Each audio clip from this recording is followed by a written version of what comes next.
বিশ্বজুড়ে যখন অস্ত্র নিয়ন্ত্রণ চুক্তির ভবিষ্যৎ নিয়ে অনিশ্চয়তা বাড়ছে, ঠিক তখনই চীনের দুর্গম পাহাড়ে গোপনে নিজেদের পারমাণবিক সক্ষমতা বহুগুণ বাড়িয়ে চলেছে বেইজিং।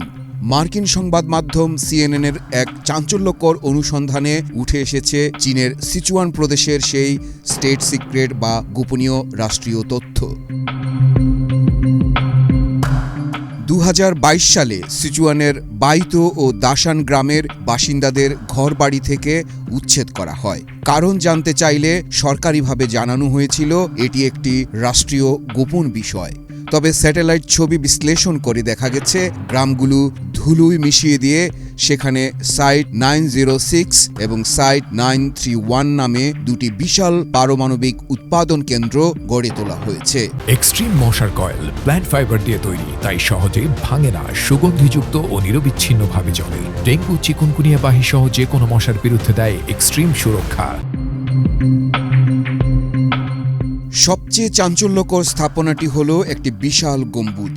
36,000 বর্গফুটের এই স্থাপনাটি 13টি টেনিস কোর্টের সমান। বিশেষজ্ঞরা বলছেন এটি এমনভাবে তৈরি করা হয়েছে যাতে ইউরেনিয়াম বা প্লুটোনিয়ামের মতো তেজস্ক্রিয় পদার্থ বাইরে না আসতে পারে।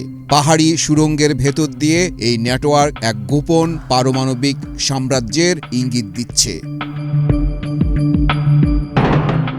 পেন্টাগনের দাবি, বর্তমানে চীন বিশ্বের সবচেয়ে দ্রুততম পারমাণবিক অস্ত্র উৎপাদনকারী দেশ। যদিও আমেরিকা ও রাশিয়ার তুলনায় চীনের ওয়ারহেড সংখ্যা কম, তবে 2020 সালেই তারা ফ্রান্সকে টপকে তৃতীয় অবস্থানে উঠে এসেছে। বর্তমানে তাদের ভাণ্ডারে 600-র বেশি ওয়ারহেড রয়েছে।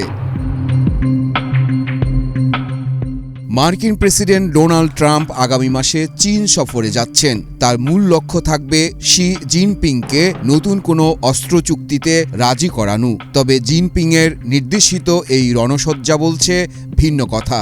বিশ্লেষকদের মতে তাইওয়ান ইস্যু এবং দক্ষিণ চীন সাগরে পশ্চিমা প্রভাব ঠেকাতে চীন তার পারমাণবিক শক্তিকে ঢাল হিসেবে ব্যবহার করতে চায়।